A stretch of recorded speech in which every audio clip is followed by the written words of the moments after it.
రైట్గా ప్రజల సమస్యలను తెలుసుకునే వాటిని పరిష్కరించడం ప్రభుత్వ ఉద్యోగుల బాధ్యత. అలానే ఎంతో మంది ప్రభుత్వ ఉద్యోగులు నిజాయితీగా పనిచేస్తుంటారు. అయితే కొందరు మాత్రం అవినీతి సొమ్ము కోసం అడ్డదారులు తొక్కుతున్నారు. ప్రజల నుంచి లంచం తీసుకుంటూ కొందరు, వివిధ స్కామ్స్ చేస్తూ మరికొందరు ప్రభుత్వ అధికారులు అవినీతి సొమ్మును ఆర్జిస్తున్నారు. ఇటీవలే హెచ్ఎండి మాజీ డైరెక్టర్ శివబాలకృష్ణ అక్రమ సంపాదనతో ఏసీబీ అధికారులకు దొరికిన సంగతి తెలిసిందే. తాజాగా పశుసంవర్ధక శాఖలోని గొర్రెల పంపిణీ కార్యక్రమంలో స్కామ్ బయటపడింది. గొర్రెల పంపిణీలో 2.10 కోట్ల రూపాయల నలుగురు ప్రభుత్వ ఉద్యోగులు నొక్కేశారు. ఈ నేపథ్యంలో ఆ నలుగురు పశుసంవర్ధక శాఖ అధికారులను ఏసీబీ అరెస్ట్ చేసింది.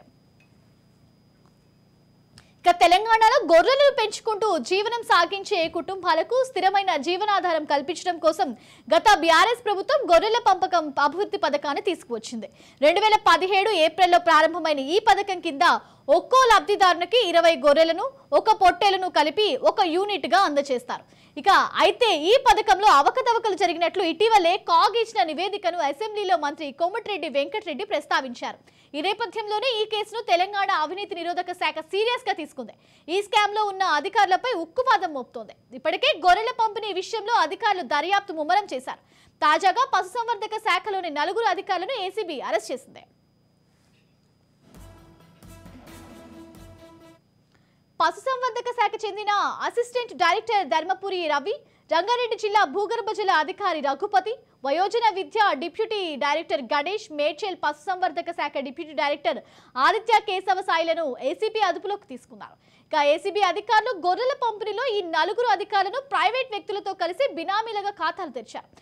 ఈ గొర్రెల పంపిణీ స్కామ్ లో 2.10 కోట్ల రూపాయలు కొట్టేసినట్లు ఏసీబీ అధికారులు గుర్తించారు.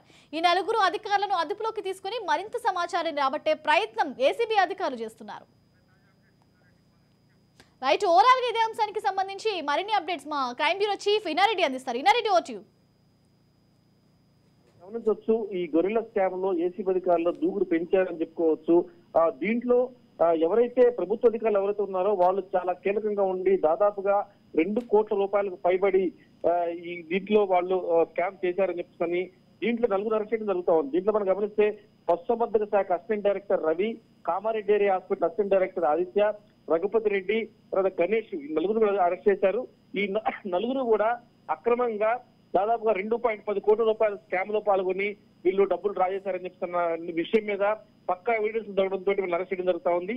వీళ్ళే కాకుండా ఎప్పుడైతే స్కామ్ బయటపడినప్పుడు కొంతమంది బ్రోకర్లుగా వ్యవహరించి కొంత భారీ ఎత్తున డబ్బులను అంటే ఇవ్వని వాటికి ఇచ్చినట్టుగా రిసిప్ట్లు తీసుకోవడం, తర్వాత అక్కడ లేని రైతు పేర్లు పెట్టి బినామీలు వేరే పేర్లతోటి ఆ స్కీములు వాళ్ళ పేరు మీద వచ్చిన డబ్బులను వీళ్ళు ట్రాన్స్ఫర్ చేసుకోవడం లాంటి చేసిన వ్యక్తులు గతంలో అరెస్ట్ చేశారు. మళ్ళీ వాళ్ళని కూడా పిలిపించి విచారించి వాళ్ళ దగ్గర నుంచి డబ్బులు రికవర్ చేయడమే కాకుండా వీళ్ళు స్కామ్ లో ఉన్న మిగతా వాళ్ళ పేరు కూడా తెలియజేసుకునే అవకాశం కనిపిస్తుంది. మొత్తం మీద ప్రభుత్వ అధికారులు దీనికి ఇన్వాల్వ్మెంట్ ఉంది కాబట్టి మొత్తంగా ఈ నలుగురిని పశుసంవర్ధక శాఖ assistant director Ravi, Kamareddy hospital assistant director Aditya, Raghupathi Reddy, Ganesh నలుగురితో పాటు ఇంకా మరి కొంతమంది విచారించే అవకాశం ఉంటుంది. ప్రస్తుతం మాత్రం ఈ నలుగురిని అరెస్ట్ చేశారు.